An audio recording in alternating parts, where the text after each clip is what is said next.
కనపడతలేదండి ఎక్కడ. అవునా? ఒకళ్ళని మించిన వాళ్ళు ఒకళ్ళకి తయారైపోయారు. ఏ వ్యాపారం అన్నా న్యాయంగా జరుగుతుందో చెప్పండి? సగానికి సగం లాభం లేకుండా ఎక్కడ, ఏది కూడా ఏ వ్యాపారం చూసినా సగానికి సగం లాభాలు లేకుండా ఎక్కడా లేదు అసలు. ఫలానా వస్తువుని కాదు, ఏదైనా అంతే. అవునా?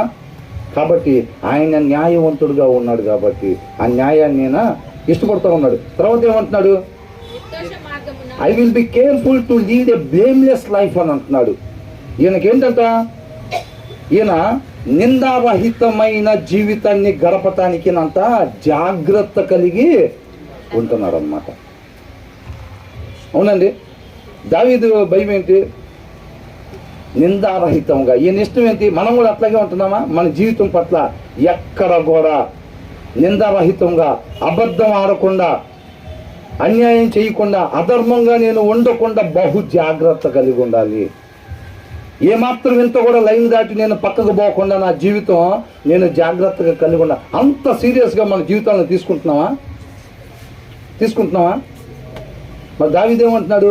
I will be careful to lead a blameless life. నిందారహితమైన జీవితాన్ని నేను జీవించాలని జాగ్రత్త కలిగి నేను చూసారా? మనం అంత జాగ్రత్తగా ఉంటున్నామా? రోజులో మాట్లాడతాం ఒక 500, ఒంటి ఒక 150, దాంట్లో మిగతా ఒక 400 లోక సంబంధంగా. మనిషి అన్న తర్వాత తప్పు చేయకుండా ఎట్లుంటాడు బ్రదర్? మనిషి ఆశాజీవి అంట. ఏనంట? మనిషి ఆశాజీవి. మనం కూడా ఉప్పు కారాలు తింటున్నాం, 4-5 రంగులు ఛానల్స్ చూస్తూ ఉంటాం. మరి అంతేనా? అలాంటి మనుషుల్ని, ఉప్పు కారాలు తిని 4 రంగులు కోరుకునే వాళ్ళని మంట కూడా ఎలా ఉంటుంది? బ్లాక్ అండ్ వైట్లో వచ్చిద్దా? మంట ఎలా వచ్చింది? రంగులుగా వచ్చింది. కాబట్టి ఆ రంగుల్లోనే వాళ్ళు శాశ్వతంగా ఉండేటట్టు చేస్తారు. ఏ రంగులు కోరుకుంటున్నారో ఆ రంగుల్లోనే శాశ్వతంగా వాళ్ళు ఉండేటట్టుగా. ఇప్పుడు నచ్చుతాయి ఆ రంగులు, రేపు నచ్చవు ఆ రంగులు. ఆ రంగులు నచ్చక కేకలు వినిపిస్తూ ఉంటాయి. ఇంకా మాకు వద్దు బాబోయ్ ఈ రంగులు అని చెప్పి కేకలు వేస్తూ ఉంటారు. అవునా?